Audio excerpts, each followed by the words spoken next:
Yo, what up, Street Dogs? Air Kim. Alright, so, my thought of the day. Two thoughts. One about signal and noise, and the other about, one about... Make sure you can keep Manny Aruda out, that's what it was. One about signal and noise, and the other one is just about sharing your opinion. So, how funny is it that we're always consulting the opinion of others, and rarely do we consult our own opinions?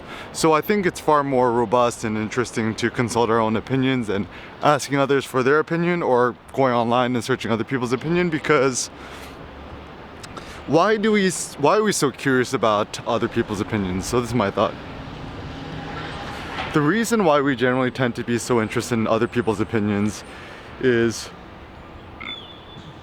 we see the other person as more intelligent, more knowledgeable, more confident in whatever. And maybe this is also a hidden psychological thing. If we listen to somebody's opinion and somehow that they're wrong, at least we got a scapegoat. So maybe the scapegoat philosophy or the scapegoat psychology kind of comes to mind. Because if you have your own opinion and for some reason you're wrong or you mess up or whatever, then you're fully culpable for your mistake, your wrong judgment and whatever, and nobody wants to blame themselves. Now, so I guess it's a matter of whether you're willing to take extreme responsibility for your life, your decisions, and I guess whatever you believe in. So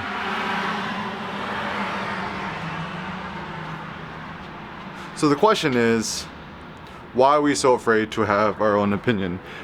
I think generally the big issue is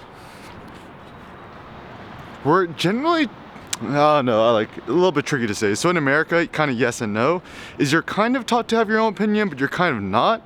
And you're supposed to somehow, and this is like academic knowledge too, you're supposed to become this like cold instrument of knowledge in which, you know, it's not your opinion per se, but it's kind of based on some sort of like factual truth. So, you know, you gotta quote statistics, or you gotta quote some great philosophers of the past, or you gotta quote, you know, science or neuroscience or neuro something. And essentially we lose our backbone, and we lose our ability to just have our own opinion about whatever we got in mind. Now, this is a big problem because, you know, if you think like super deep philosophy or anything, there's no really ultimate truths. You know, there's some obviously like practical truths, like, you know, physics. You know, you throw a ball in there, it's probably gonna come down, laws of gravity and stuff like that. But, you know, obviously if you take it to like some sort of extreme corner of the universe, the laws don't always apply. But, you know, obviously we're interested in the practical side of things, but still, it's essential for you to have your own opinion, because a life without an opinion, to me, is not a life worth having. And I think a lot about, you know, kind of, you know, what is the best life and what constitutes a good life. And I think one of the essential things is to have your own opinion and to be able to have the freedom to speak your mind. And this is where I think a lot about like freedom of speech, freedom of expression, blah blah. It's really something that I think we Americans, we take for granted, and something that a lot of people in other countries don't have the liberty or the freedoms to express themselves. So I think it's really important, because when we're just kind of thinking about our lives in terms of just like how short our lives are, how uncertain our lives are and stuff like that, is when we're expressing ourselves, like, they talk about expression. I think maybe that's not like an accurate enough term. I kind of like the term outpression, where, you know, you have something inside your body that you just want to press out. You want to outpress into embodied reality or the digital reality or whatever. And so you got an idea in your mind. The idea is you take it from your mind, and from your mind you gotta, you know, press it out and share it with others.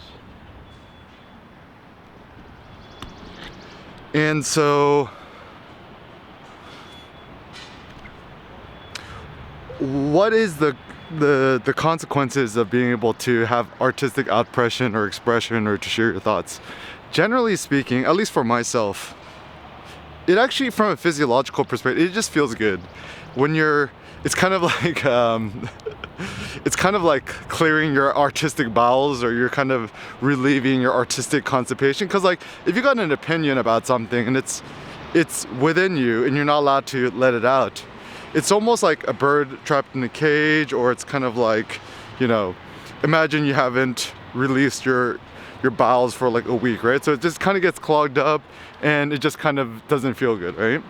And so certainly when we're given the license or the freedom or the ability or the outlets to outpress our artworks is good. So they talk a lot about having a channel to express yourself, or, you know, having a creative channel. Because, you know, like most of us, we just kind of, you know, have our kind of boring 9-to-5 jobs that we don't really care for, that pays the bills, whatever. But certainly, you know, you have so much artistic power within your body. And one of the great delights in being alive is to be able to express that, to press it out, to take it from inside your body and have it manifest in reality. So whether it be, you know, poetry, written, spoken, video, you know, photographically, there's using your body. Like one of the things about Cindy's film Non-Future, which was really cool, is she just wrote an essay. The basic notion is you could use your body as an artistic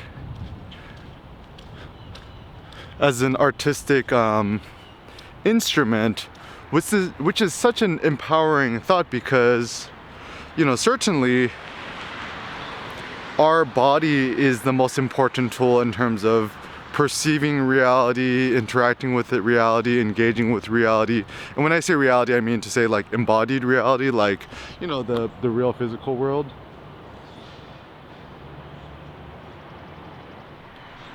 So stuff that kind of goes on around us. And perhaps that's also the joy of the child too, because the child likes to see cause and effect, action and reaction.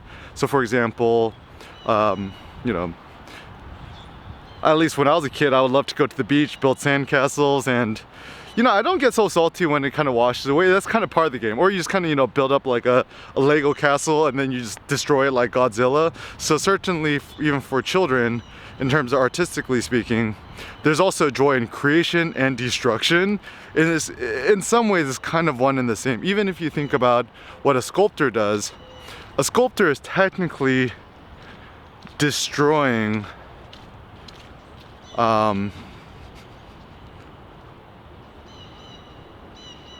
piece of marble by chipping away the edges and you know, the excess stuff, and they're kind of chipping away the excess or the superfluous in order to mold and create the artwork. And so even if you think about, you know, bodybuilding and, you know, stuff like that, one of the things that we bodybuilders are trying to do is chip away our fat, like our adipose tissue. And so even in terms of building our physique, our bodily physique, to subtract fat or to chip away fat is often more effective than actually adding more muscle mass. Because if you could be, you know, 200 pounds, you know, you got lots of muscle, but if you're 30% body fat, aesthetically you don't actually look as good as somebody who's, you know, let's say 180 pounds but only 10% body fat. So the ratios and the ratios are really important when it comes to aesthetics. So maybe also even think about how we could chip away the superfluous. This is where I think that living life in time of COVID is so interesting.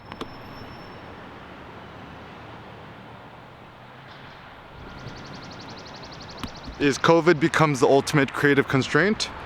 That, you know, we're not distracted by shopping, malls, coffee shops, and all these things anymore. So use these creative constraints to hyper focus on artistic outpression and doing what you're really passionate about.